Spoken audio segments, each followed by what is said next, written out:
Live from deep in an underground bunker in East Tennessee, this is America's premier mortgage field services expert, Paul Williams. Good afternoon, ladies and gentlemen. I'd like to welcome you back to another edition of Foreclosurepedia Podcast. Foreclosurepedia Podcast presentation of the Foreclosurepedia Radio Network, which premieres weekly. We are back on our second hour of this power-packed edition of the Foreclosurepedia Podcast. The date is the 15th of March, 2017. I am Paul Williams. I'm the editor-in-chief of Foreclosurepedia.org. And like we promised at the opening of the show at the top of the other hour, we're going to talk a little bit about the recent NAMFS Leadership Summit.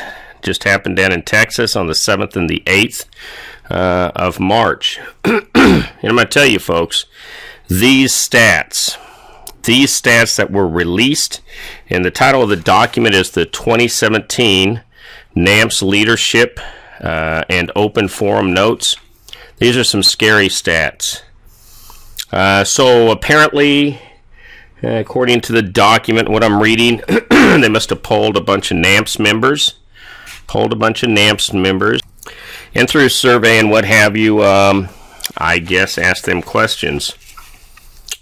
So they polled their members with respect to the first question: how many people had higher volume in 2015 versus 2016? 33% said they had a higher volume. 66% said they had the same and potentially less. The profit margins 2015 versus 2016. This was across the board. 33% said higher, 33% said lower, 33% said the same. And the same question about costs, 33% across the board. That's why I'm a little bit suspect. And also, ladies and gentlemen, remember, so this is not labor. This is not labor that was polled. This was merely NAMFS, the National Association of Mortgage Field Services regime, their order mills. National order mills such as Safeguard Properties, MCS, folks like that. They spoke a little bit about the supply chain issues, and I'm going to quote here, quote, vendors may not fully understand cash flow versus profit. Folks in the industry need to be aware of this issue and help their network with this issue and help them run a better business. Really? Really? They asked some questions, whether about certain products. For example, and so anyway, first they asked about a product like securing, boarding, etc., and whether or not it was profitable or not profitable. So securing of the property, 33% of the folks said it was profitable, 66% said it was not profitable. I can already tell you who the 33% were, and that's the national order mills. And why is that? Because they get HUD allowables. I want that to sink in very, very deeply. Now, regardless of, and well, more specifically, provided that these are HUD FHA insured properties, which the vast majority of these properties we service today are, they are getting the HUD price allowable. I want to talk about that allowable for just a moment. I have in front of me a document called the Mortgagee Letter. This is 2016-02. It came out February 5th. With specificity to pricing is the most up-to-date one. There was an addendum that came out on the 3rd of June 2016 that just dealt with some question updates. But let's talk about what the allowable is for securing when we're talking about the locks. $60. $60 per lock. That's not too bad to me. How about padlock and hasp? $40. $40. Replace a door? $800. Photographs. Many people don't know that HUD pays for those photographs. $30. $30, ladies and gentlemen. The initial vacant property inspections, $35 for the initial one. Ongoing, $20. In fact, HUD and FHA allocate $5,000 to place a property into conveyance. Winterizations, $100 each. You know, this is this is what I mean when when you're putting the money into the hands of people like MCS, Safeguard, these national order mills, ServiceLink, even Altisource. You know, Altisource now is doing the preservation. None of this money is hitting the ground. Maybe 15 cents on the dollar. So when they replied, 33% stated that securing a property is profitable. That's because those are the order mills actually getting the money. Let's talk about debris. $50 per cubic yard. How about cleaning, just simply cleaning the toilet? $50. Handrails, $10 per feet. And those police and fire reports that you file for free, those are $20 each as well. Cutting the grass. Cutting the grass. Everything in here has a line item. Many people just do not know that. Wire capping, $1 each. When you actually test the water line pressure, $20. You know, I mean, this is... I just, sometimes I don't know. I don't understand. I do understand. Eric Miller, the executive director of the National Association of Mortgage Field Services regime, Eric Miller, whom is in charge of an all-white neo-Nazi board of directors. In fact, never in the history of the regime has there ever been a minority on that board of directors that I'm aware of. I invite Mr. Miller to give me the name of the person. But let's get back on to what we're talking about. Like I say, right here on this paper, show prep, never ending on Foreclosurepedia. Let's talk about yard care. 42% found it profitable. Naturally, your order mills are going to find it profitable because they do nothing. 57% found it not profitable. Now we're missing, 1%. I don't know where it went, but these are their numbers. Bid after the fact, before chargebacks. 71% found it profitable. 28% not profitable. And I'm going to quote here from their own internal notes. Seems like more chargebacks are taking place. One point made was that more chargebacks are occurring because of the use of cost estimators. That's very interesting. And incidentally, those cost estimators, those do not include any profit or overhead. And the addition of that which the regional and or national order mills are taking their cut out. Boarding, 0% found it profitable. I mean, this is just madness. They discussed the PCR, the property conveyance report.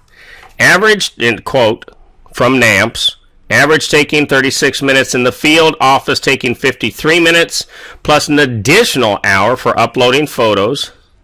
Most of the vendors are estimating that it is a total of 3 to 4 hours to complete a full PCR system update, photos, cost estimators, etc. Labor is not getting paid for that. Labor does not get a dime of that money. They actually sat down and they broke out the expenses per $100 billed. I want you to listen to this for a moment. Office labor, $11. Materials, $10. Insurance, $7. Field labor, $45. Fuel, $6. Equipment, $4. Compliance, $3. Office facilities, $7. Technology, $4. Training, $3.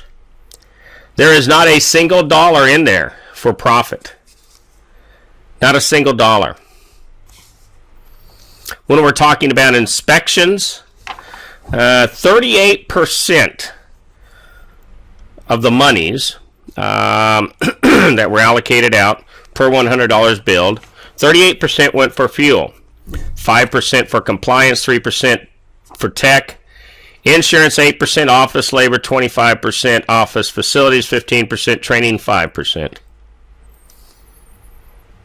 When they asked if it was higher, lower, or the same with respect to volume with from 2015 to 2016 pertaining to inspections, 33% of the people reported higher volume, 66% reported lower revenue, 100% of the people made less profit, 100% of the people had higher costs. And here's a number that's going to scare you. So they queried PPW, the Property Preservation Wizard's information. In 2015, 113 companies closed and left the industry. 4 of those had been in business 3+ years. In 2016, 180 companies closed and left the industry. 20 of those had been in business at least 3 years. That's 293 companies gone, while Eric Miller has been in charge. I want that number to sink in. 293 companies, men and women, husbands and wives, who had families, children, gone. Eric Miller, whose salary is over $122,000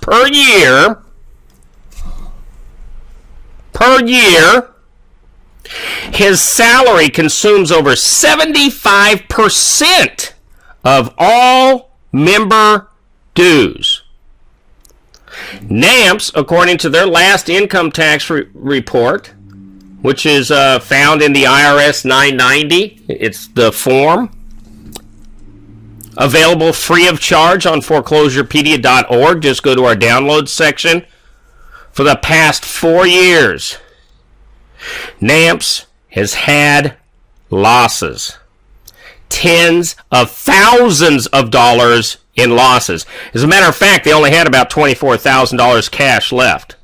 Now, I don't know how they're going to create $122,000 out of that, because every year that we have been waging NAMFS, Operation NAMFS, against Eric Miller and his racist, all-white board of directors,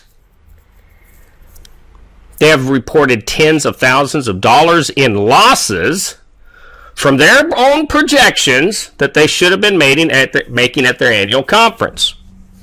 There is no getting around this. The papers are very clear. It is what it is, ladies and gentlemen. It is. And as you, whom listen to me today, continue to support the National Association of Mortgage Field Services, you ensure your own demise. For if we go to the very end of this document, the document being the 2017 NAMFS Leadership and Open Forum Notes, I want you to listen to this. The NAMFS board discussed ways to expand the membership to BOTG. That's boots on the ground. Want these guys to be able to have greater access to the NAMFS Academy. You know, Eric Miller, labor doesn't need access to the NAMFS Academy. Labor needs to get paid for the work it does. But that's how it's always been with Eric Miller. Eric Miller is a predator. Eric Miller is a predator, because that's all he ever does. He looks for ways to take from others. Eric Miller is a middle-aged white man who feels that the world owes he and his all-white board of directors something. And Eric Miller and his all-white board of directors does what all-white organizations do. They prey upon those whom can least afford it. Continuing with the quote, discussed a discounted rate and with the price of membership, 1 or 2 academy courses would be offered. Other ideas being discussed on how to expand membership, but also to increase the knowledge of the boots on the ground. Possible way to self-govern, be compliant in the field. Discussions are still ongoing regarding the increased membership. Really, Eric Miller, you're going to assist the very group of people I came to you 8 years ago, 8 years, and asked you for assistance to help. Your financial terrorism has taken its toll, Mr. Miller, but not so much on labor. It's taken its toll on your organization. You are bankrupt. You, sir, are bankrupt. You're the weakest link, Mr. Miller. You've never taken a reduction in salary comparable with that which you've been incapable of doing for NAMFS, which is keeping it financially solvent. I mean, I don't know. To me, this speaks volumes. It truly puts into focus and frame the impotence that you have, Mr. Miller. You are truly an impotent individual. You're unable to produce time and time again. And time again, you're always blaming someone else. The shtick is up. They discuss a little bit more in these notes, a couple other things, and we're going to get into this with our guest going into the third hour. But I want to touch on a couple of these things. First, NAMFS discussed the board. I'm going to quote here, NAMFS board approved Ally Connect as a compliance tool. Are you fucking shitting me? How much more compliance does labor need? Labor doesn't need compliance. Labor doesn't need to pay for another database.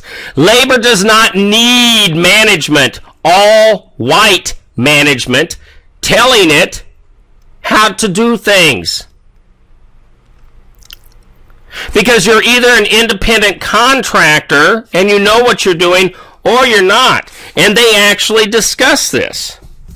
So, the National Association of Mortgage Field Services discusses some pretty scary things that I've been saying all along, and they actually document the fact that no one even knows what is going on.